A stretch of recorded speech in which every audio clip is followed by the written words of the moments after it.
আসসালামু আলাইকুম। রাতের শীর্ষ সংবাদে স্বাগত জানাচ্ছি আমি সুমনা সুমা। নারী এমপিদের জনগুরুত্বপূর্ণ ইস্যুতে গঠনমূলক ভূমিকা রাখার নির্দেশ প্রধানমন্ত্রীর। পবিত্র ঈদুল আজহা 28 মে। ভঙ্গুর অর্থনীতি থেকে বেরিয়ে আসতে প্রয়োজন বড় বিনিয়োগ, অর্থমন্ত্রী। সামুদ্রিক নিরাপত্তা জোরদারে দেশীয় সক্ষমতাই হবে প্রধান শক্তি, প্রতিরক্ষা উপদেষ্টা। বাংলাদেশকে $350 মিলিয়ন ঋণ দিচ্ছে বিশ্বব্যাংক। নাফ নদ থেকে 4 জেলেকে ধরে নিয়ে গেছে আরকান আর্মি। সাবেক আইসিটি প্রতিমন্ত্রী পলকের স্ত্রীর আয়কর নথি জব্দ। সিন্ডিকেটের বিরুদ্ধে আমাদের জিহাদ, প্রবাসী কল্যাণ মন্ত্রী। 250 কোটি টাকার শেয়ার কেলেঙ্কারি, সাকিব সহ 15 জনের নথি জব্দ।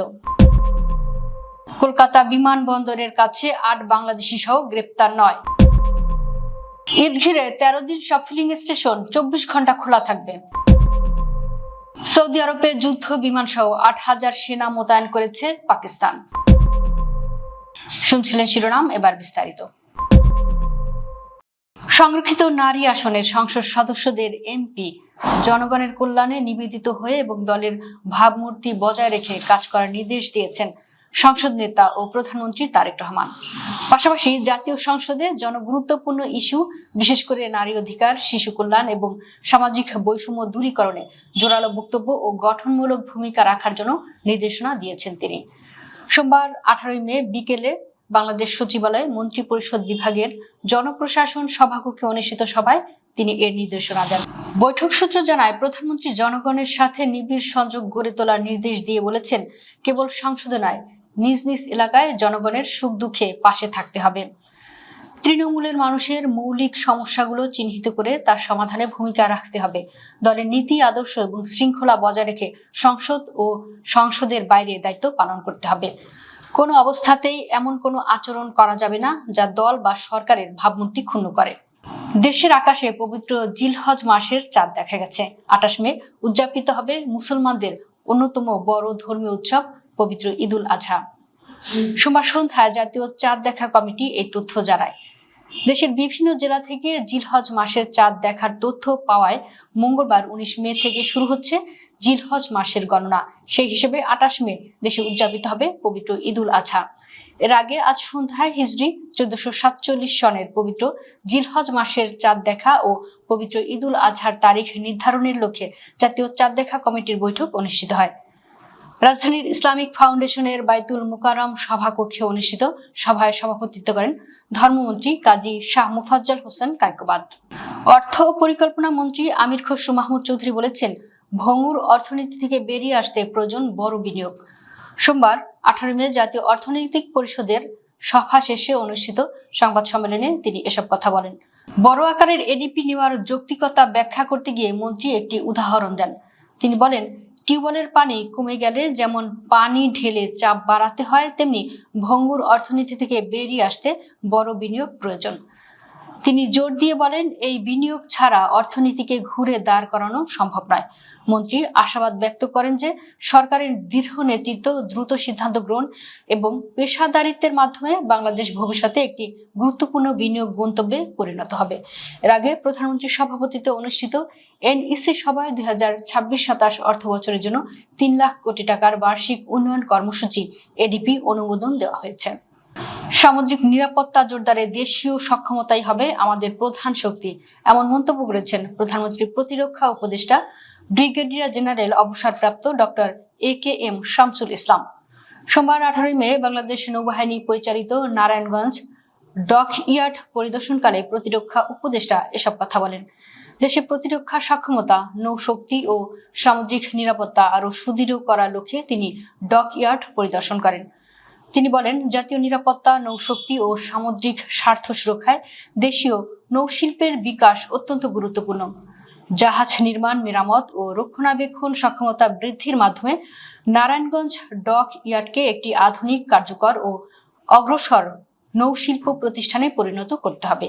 পরিদর্শনকালে প্রতিরক্ষা উপদেষ্টাকে নারায়ণগঞ্জ ডক ইয়ার্ডের সার্বিক কার্যক্রম সম্পর্কে অবহিত করেন। বিশ্বব্যাপী জ্বালানি বাজারের অস্থিরতার মধ্যে তরলীকৃত প্রাকৃতিক গ্যাস এলএনজি আমদানির জন্য সাশ্রয়ী অর্থায়ন নিশ্চিত করতে বাংলাদেশকে ৩৫০ মিলিয়ন মার্কিন ডলার ঋণ অনুমোদন করেছে বিশ্বব্যাংক। সোমবার এক প্রেস বিজ্ঞপ্তিতে এ তথ্য জানিয়েছে বিশ্বব্যাংকের ঢাকা অফিস। এর আগে 15 মে বাংলাদেশের এনার্জি সেক্টর সিকিউরিটি এনহান্সমেন্ট প্রজেক্টের অতিরিক্ত অর্থায়ন হিসেবে এই ঋণ অনুমোদন দেওয়া হয়। বাংলাদেশ ও ভুটানে নিযুক্ত বিশ্ব ব্যাংকের ডিভিশন ডিরেক্টর জব পেসমে বলেন, মধ্যপ্রাচ্যের সংঘাতের কারণে এলএনজির দাম বেড়েছে এবং সরবরাহ ব্যাহত হয়েছে। জ্বালানি আমদানি নির্ভর দেশ হিসেবে বাংলাদেশ বর্তমানে বড় ধরনের আর্থিক চাপের মুখে রয়েছে। বিশ্ব ব্যাংক বাংলাদেশের জন্য এলএনজি সরবরাহ স্থিতিশীল রাখতে সহায়তা বাড়াচ্ছে, যা ব্যয়বহুল জ্বালানি সংকট থেকে অর্থনীতি ও জনগণকে সুরক্ষা দিতে গুরুত্বপূর্ণ ভূমিকা রাখবে। কক্সবাজারের টেকনাফের নাফ নদ থেকে 2টি ইঞ্জিন চালিত মাছ ধরার নৌকা সহ 4 বাংলাদেশি জেলেকে অস্ত্রের মুখে ধরে নিয়ে গেছে মিয়ানমারের সশস্ত্র বিদ্রোহী গোষ্ঠী আরকান আর্মির সদস্যরা। রোববার 18 মে বিকেল 5টার দিকে ওই নৌকার মালিক আফসার ও নুরুল হাকিম জানান, সকাল 6টার দিকে 2টি নৌকা নিয়ে জেলেরা নাফ নদে মাছ ধরতে যান। দুপুরে মাছ ধরার সময় আরকান আর্মির সশস্ত্র সদস্যরা স্পিড বোটে এসে তাদের ধাওয়া করে অস্ত্রের মুখে জিম্মি করে নিয়ে যায়। স্থানীয়দের দাবি, জেলেদের বাংলাদেশের জলসীমা থেকেই ধরে নিয়ে যাওয়া হয়েছে। ধরে নিয়ে যাওয়া জেলেরা হলেন টেকনাফ পৌরসভার 9 নম্বর ওয়ার্ডের দক্ষিণ জালিয়াপাড়ার বাসিন্দা মনির আহমেদ, ইয়াসিন, আব্দুল মালেক ওরফে সফা এবং জামাল হোসেন।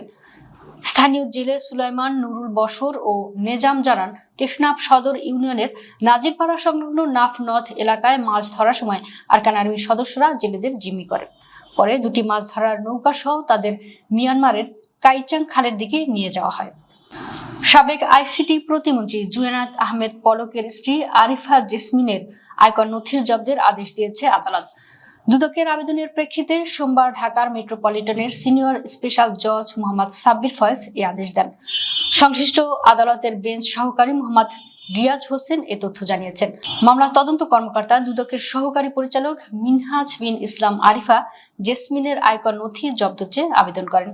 আবেদনে বলা হয়, মামলার সুষ্ঠু তদন্তের স্বার্থে আরিফা জেসমিনের নামনীয় মূল আয়কর নথির 2008, 2009 থেকে 2024-2025 কর বর্ষ পর্যন্ত আয়কর নথির স্থায়ী অংশ ও বিধিত অংশ সহ সংশ্লিষ্ট যাবতীয় মূল রেকর্ডপত্র বা তথ্য জব্দ করা একান্ত প্রয়োজন। 2024 সালের 12 ডিসেম্বর পলক ও তার স্ত্রী জেসমিনের বিরুদ্ধে প্রায় 19 কোটি টাকার অবৈধ সম্পদ অর্জনের অভিযোগে মামলা করে দুদক। কলকাতা বিমানবন্দর সংলগ্ন নিমতা এলাকা থেকে 8 বাংলাদেশি নাগরিককে গ্রেফতার করা হয়েছে। বাংলাদেশি এই নাগরিকদের আশ্রয় দেওয়ার অভিযোগে গ্রেফতার করা হয়েছে এক ভারতীয় নাগরিককেও। রোববার 17 মে নিমতা থানার পুলিশ অবৈধভাবে ভারতে প্রবেশ এবং জাল ভারতীয় পরিচয়পত্র তৈরির অভিযোগে ওই 8 বাংলাদেশি নাগরিককে গ্রেফতার করেছে বলে জানায়। পুলিশ সূত্রে জানানো হয়, রোববার নিমতা থানার গোলবাগান এলাকায় এক সন্দেহভাজন ব্যক্তিকে ঘোরাফেরা করতে দেখে আটক করে নিমতা থানার পুলিশ। জিজ্ঞাসাবাদের সময় ওই ব্যক্তি নিজের বাংলাদেশি পরিচয় স্বীকার করেন। নিমতার ফতুল্লাপুর এলাকায় একাধিক বাংলাদেশি নাগরিকের অবৈধভাবে থাকার তথ্য দেন তিনি। এরপর রোববার স্থানীয় সময় গভীর রাতে ফতুল্লাপুর এলাকায় অভিযান চালিয়ে কয়েকজন বাংলাদেশি নাগরিককে গ্রেফতার করা হয়। পাশাপাশি শাহিদুল ইসলাম নামে এক ভারতীয় নাগরিককেও গ্রেফতার করা হয়েছে। শীঘ্রই মালয়েশিয়ার শ্রম বাজার চালু হবে বলে জানিয়েছেন প্রবাসী কল্যাণ ও বৈদেশিক কর্মসংস্থান মন্ত্রী আরিফুল হক চৌধুরী। সোমবার 18 মে ঢাকায় সফররত কাতারের শ্রমমন্ত্রী আলী বিন সাইদ বিন সামিক আল মার্নির সঙ্গে বৈঠকের পর সাংবাদিকদের এক প্রশ্নের জবাবে একথা বলেন তিনি। মালয়েশিয়ার শ্রম বাজার কবে চালু হবে এমন প্রশ্নে আরিফুল হক চৌধুরী বলেন, খুব তাড়াতাড়ি হবে। সিন্ডিকেট নিয়ে এক প্রশ্নের জবাবে মন্ত্রী বলেন, সিন্ডিকেটের বিরুদ্ধে আমাদের জিহাদ। 2024 সাল থেকে মালয়েশিয়ার জনশক্তির বাজার বন্ধ বাংলাদেশের। ওই বছর মালয়েশিয়ার সরকার ঘোষণা করেছিল, আগে থেকে অনুমোদন পাওয়া বাংলাদেশের কর্মীদের 31 মের মধ্যে দেশটিতে যেতে হবে। এরপর কর্মী ভিসায় আর কেউ সেখানে ঢুকতে পারবে না। ওই তারিখের পর থেকে আর কোনো কর্মী যেতে পারেনি দেশটিতে। এরপর বিগত অন্তর্বর্তী সরকারের সময় দফায় দফায় চেষ্টা করেও এই শ্রম বাজার উন্মুক্ত করা সম্ভব হয়নি। 250 কোটি টাকার শেয়ার কেলেঙ্কারি সাকিব সহ 15 জনের নথি জব্দ। সম্প্রতি বেশ কয়েকটি সাক্ষাৎকারে শেয়ার মার্কেটের দুর্নীতি তদন্ত চেয়েছেন সাকিব আল হাসান। এর মধ্যে 250 কোটি টাকার শেয়ার কেলেঙ্কারির অভিযোগে তদন্তের অংশ হিসেবে বিএসইসি থেকে ক্রিকেটার সাকিব আল হাসান সহ 15 আসামির বিভিন্ন নথিপত্র জব্দ করেছে দুর্নীতি দমন কমিশন দুদক। পুঁজিবাজারে আলোচিত কারসাজির ঘটনায় সম্প্রতি Bangladesh securities and exchange commission থেকে এ সংক্রান্ত তদন্ত প্রতিবেদন ও প্রয়োজনীয় নথিপত্র জব্দ করেন দুদকের তদন্ত কর্মকর্তা। গত বছরের জুনে দায়ের করা দুদকের মামলায় বলা হয়, সাধারণ বিনিয়োগকারীদের প্রলুব্ধ করে সাকিব আল হাসান ও তার সহযোগীরা 256 কোটি টাকা হাতিয়ে নেয়। এর মধ্যে সাকিবের বিরুদ্ধে সরাসরি 2,95,00,000 টাকা আত্মসাতের অভিযোগ রয়েছে। ঈদুল আজহা উপলক্ষে দেশের সব ফিলিং স্টেশন 24 ঘন্টা খোলা রাখার নির্দেশ দেওয়া হয়েছে। ঈদে যাত্রীদের যাতায়াতের সুবিধার জন্য 13 দিন সিএনজি ফিলিং স্টেশন খোলা রাখার এই সিদ্ধান্ত নিয়েছে সরকার। সম্প্রতি জ্বালানি ও খনিজ সম্পদ বিভাগ থেকে পেট্রোবাংলার চেয়ারম্যানকে এ সংক্রান্ত চিঠি দেওয়া হয়েছে। চিঠিতে বলা হয়েছে, ঈদুল আজহা উদযাপন উপলক্ষে মহাসড়কে যাত্রী সাধারণের যাতায়াতে যানবাহন চলাচল স্বাভাবিক রাখার জন্য জ্বালানি সরবরাহের সুবিধার্থে ঈদের দিন সহ এর আগের 7 দিন এবং পরের 5 দিন সিএনজি ফিলিং স্টেশনগুলো সার্বক্ষণিক খোলা রাখতে হবে। সেই হিসাবে 21 মে থেকে 2 জুন পর্যন্ত এ ব্যবস্থা কার্যকর থাকবে। যুক্তরাষ্ট্র ও ইরানের মধ্যকার চলমান যুদ্ধ এবং মধ্যপ্রাচ্যের চরম উত্তেজনার মধ্যেই সৌদি আরবের সুরক্ষায় সেখানে এক স্কোয়াড্রন যুদ্ধবিমান, ড্রোন এবং 8,000-এরও বেশি সেনা পাঠিয়েছে পাকিস্তান। দুই দেশের মধ্যকার একটি গোপন যৌথ প্রতিরক্ষা চুক্তির অধীনে এই বিশাল সামরিক বহর মোতায়েন করা হয়েছে বলে ধারণা করা হচ্ছে। একদিকে পাকিস্তান যখন মার্কিন ইরান যুদ্ধবিরতি ও শান্তি আলোচনার মূল মধ্যস্থতাকারী হিসেবে কাজ করছে, ঠিক তখনই সৌদিতে তাদের এই বিপুল সমরাস্ত্র ও সৈন্য মোতায়েনের তথ্যটি সামনে এলো। 3 জন শীর্ষ নিরাপত্তা কর্মকর্তা এবং 2 জন সরকারি সূত্রের বরাত দিয়ে বার্তা সংস্থা রয়টার্স সোমবার এই বিশেষ প্রতিবেদনটি প্রকাশ করেছে। প্রতিবেদনে বলা হয়েছে, সৌদি আরব যদি নতুন করে কোনো আক্রমণের শিকার হয়, তবে দেশটির সামরিক বাহিনীকে যুদ্ধক্ষেত্রে সহায়তা করার মতো যুদ্ধক্ষম একটি বাহিনী পাঠিয়েছে ইসলামাবাদ। দর্শক, ভিডিওটি শেষ পর্যন্ত দেখার জন্য আপনাকে অসংখ্য ধন্যবাদ। নিত্য নতুন ভিডিও পেতে আমাদের ইউটিউব চ্যানেলটি সাবস্ক্রাইব করুন এবং নিয়মিত নোটিফিকেশন পেতে বেল বাটনটি ক্লিক করুন। আমাদের ফেসবুক পেজটি ফলো করুন। এছাড়াও আমাদের ভিডিও লাইক, কমেন্ট ও শেয়ার করুন। আল্লাহ হাফেজ।